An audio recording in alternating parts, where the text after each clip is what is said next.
Hello there, and thank you for watching the Weekend Box Office Report. I'm your host Daniel Kay, and this is the box office report for the COVID-ridden week of August 29th through 30th, the very last weekend in August, but I think next weekend is the last weekend of summer.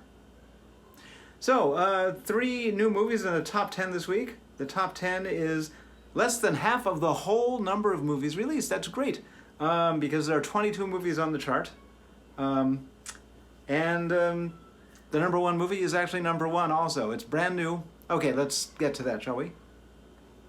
Coming in at number 1, The New Mutants. This is from 20th Century Fox because I think, honestly, they lost the rights to the old Mutants in that Disney sale, but they have some right to do something. Anyway, this New Mutants thing, like I said on Friday, has been on the shelf for a couple of years. It's sort of a horror movie superhero thing, so nobody really knows how it's supposed to have done. However, it made $7.05 million for the weekend, which is a COVID record.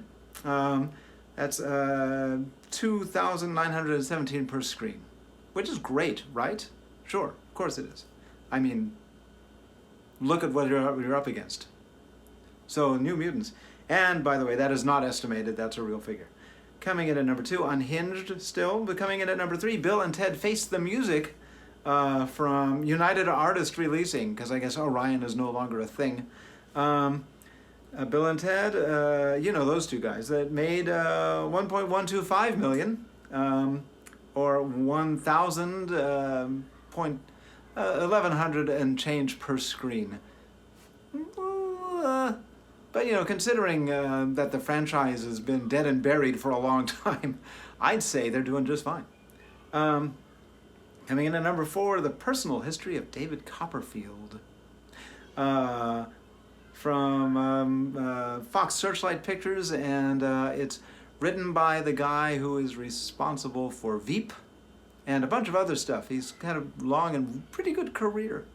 And this doesn't change it, but it only made $475,000 or $349 per screen. If they're smart, they also released this to home video, and maybe that ate into it some. I don't know. But they'd be crazy to release anything to just theaters, although except for New Mutants and Bill and Ted, because I think that worked out for them. Nobody knows anything. All right, just leave it at that.